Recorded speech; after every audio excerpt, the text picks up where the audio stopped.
And at 12 minutes to 1, it's time now to talk to Mr. Dave Renicky. G'day, mate. Good afternoon, Gilly. Good to be with you. Thank you very much, Dave. Look, we're going to talk about telescopes today. You're going to talk about those still objects, if they are, and what to watch out for, and what not to buy and what to buy. So, give us some tips, Dave, on telescopes this afternoon. It's the time of year when people ring up or they email and they say to me, look, I want to buy a telescope and want to get it for Christmas, or get it for myself, or present for somebody else. What sort, how much, where do I buy it from? And it's good they do that because, people like who do what I do, we specialise in helping. And on my webpage, in fact, I've got quite a lot of free advice there. Not only free advice, but free downloadable e-books on telescopes, that your listeners can go to. Things to look out for, brands to look out for, types of telescopes that'll suit you best, kids' telescopes. First of all, what we do is if somebody inquires about a telescope, I really give them the third degree, and it's necessary because you want to know what they want to use it for. Is it going to be casual observing? Does the person want to get into deep sky work?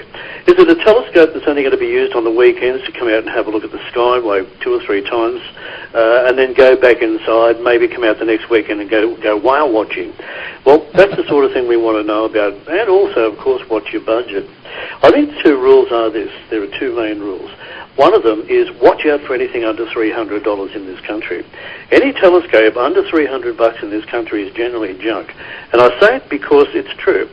You'll find a lot of these cheap telescopes in some of the department stores, some of the discount shops that you see. I've seen them for $50, $60, $70, and they've been sitting there on the showroom floor and people looking at them. And my fear is that somebody's going to buy this for a young person, and that young person may want to develop it's in astronomy, but the telescope's going to let them down because anything very flimsy, they'll wobble in the breeze. The optics aren't all that good.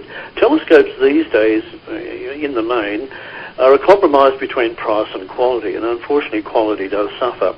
And the worst part of a telescope is the eyepieces. So the idea is to watch out for a cheap telescope. Be careful of what you're buying.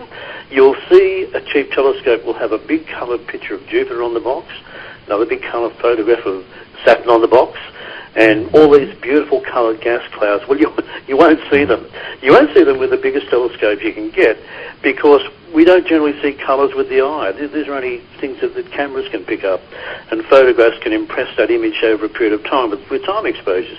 So people go into a department store, they see a box there with all these coloured big photographs on it. You will not see Jupiter, folks, that size. You will not see Saturn with colours like that in the rings. They're only very small in the best of telescopes. So the idea is to get some advice. Now, don't go to a department store. That's the second one. We've been very careful about buying from a department store, a hardware shop, anyone who does not specialise in optics.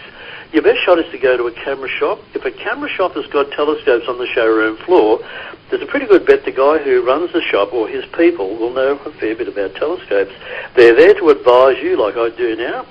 And they're there to select the telescope for you. Not only that, but they're also there to help you out with any advice or any questions you might have. How do I use it? What sort of eyepieces am I going to need for this? Can I put a camera on it? Can I take photographs through it? So the idea is that these 2 things have got to be kept in mind. One, price. If you buy a telescope under $300, be prepared for a lousy view. And look, it does not change every year. After Christmas, I have a mum or a dad or both come over to me with a young person, and they got a telescope they bought for $150, and they want you to fix it because they simply can't see anything through it. Well, my sort of sad story there, and my advice to them is, look, sell it, get what you can for it, and put the money into a little bit better telescope. So there you go. Watch what you're buying. Watch the price on it.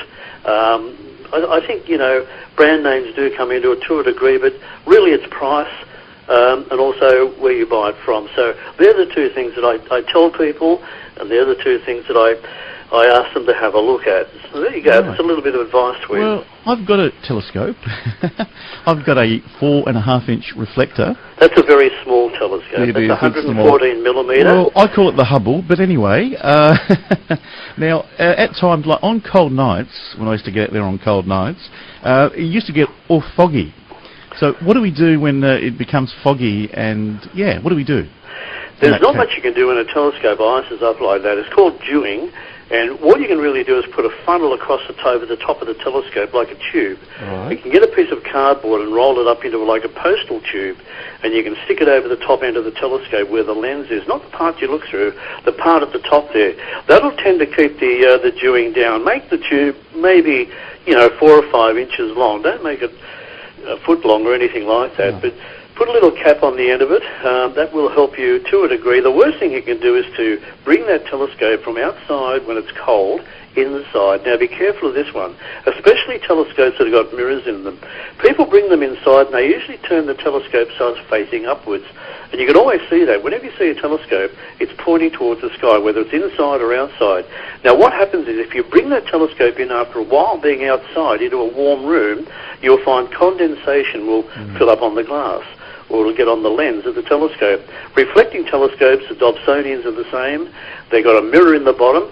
Never leave the telescope facing upwards. Always point the telescope down towards the floor, because over a period of time when you bring it inside, you'll find that dew will be on the mirror, the water will be on that glass. You don't want it to settle on the glass. That can lead to rusting. Right. It can lead to rusting of the bolts underneath, and it can also lead to rusting of the tube. So turn the telescope facing downwards when you bring it inside. Okay. That's a little tip that we do. When you take the telescope outside too, there's just the opposite's got to be done. You've got to let it acclimatise for about 10 minutes, and your eyes too. Most people grab their telescope, take it outside, put it on the ground, and try and find something to have a look at. Well, you might find something to have a look at, but it won't be very clear. The rule of thumb here is to give your eyes time to adjust to the darkness. It's called dark adaptation, dark seeing, but also get your telescope acclimatised too. You might not believe this, but the mirror at the bottom of the telescope and the glass in a refractor, like the spyglass one that you look through, they are warm. And they need time to settle down. You get thermal currents too inside the tubes of telescopes that'll give you that slightly wavy view. And funny, some people say to us, gee, look, I've been out here for about 30 minutes and it's much better than when I first came out. Of course it is, because you've let your telescope get used to the weather conditions outside. It's matched up to the outside temperature, and you've also let your eyes get accustomed to the night. Be careful of white lights. People take torches with them. Never use a white torch when you've got a telescope outside in the dark, because as soon as you turn that torch on, you'll ruin your night adaptation. Right. You'll ruin your night vision. And the same too if you're anywhere near an oval or where there are cars and a car hits you with its headlights, your eyes are going to suffer for a few minutes. You're going to have to let them resettle into the darkness again. So they're just a few things to be careful of. But I think the best advice I can give anybody, if they've got a telescope, is to join an astronomy club. Now, if anyone wants to know where the astronomy clubs are near them, just go to my website, and that's davidreneke.com, DAVIDRENEKE.com. Got that. And in the right-hand side toolbar, you'll see a listing there of some links that I've got. One of those is for the astronomy groups and clubs in Australia. And these people are only too happy. If you've got a new telescope, or you've got a young person, or even yourself, and you want to know how to use it, haul yourself down there when they've got a public night. They will welcome you with open arms. They'll be only too happy to show you how to use that telescope. Fabulous. And give you some tips on what to look at in the night sky. Now, Dave, on our new Astro Quiz question segment, we're going to give away one of your ebooks, the Apollo 11 or the Untold Story, perhaps. Yes, we can do that. Or if somebody wants the Apollo 11, the Untold Story, they can have that. It's about the moon landing and the things that did not go right, all the things we found. Or they can have another ebook about using a telescope. It's pretty much one of the same, whichever you like. We can do that. We've got a question. We'll have a question too. Give us a ring. Well, look, here's a better way. Look, what price would you? Sorry to jump on you. What's the price that I set there that you don't buy a telescope at? Remember, I said be careful of telescopes under a certain figure. Okay. Yeah. Now, if you know what that is, just let me. Just send me an email. The first email, by the way, on that email will win that ebook. You can have a choice of two. You can have the Apollo 11, the Untold Story. This has been very popular, or the one about buying and using a telescope. So, what figure did we mention? It was in a few $100 worth. Be careful not to buy a telescope under a certain figure. Right. And it's just go to my webpage with the best way and just email me from that. You can find me quite easily on the webpage. So it's DAVID RENEKE.com. Thank you very much, Dave. And look, you have a Merry Christmas and your family and that. And the same to you and yours, Phil. It's good to be on your station too, and I'm really pleased with the feedback we've been getting from your station. It's been very good. Just a lot of people ring up saying they like the show, and also lots of emails, people saying they enjoy the tips. So only too happy to do that, mate. That's fabulous. And I'm doing all Aussie Christmas songs on the show this afternoon, Dave. So I'm going to go out with another Aussie Christmas song called Merry Christmas Land by the Aussie Singers. So see you later, mate. Good.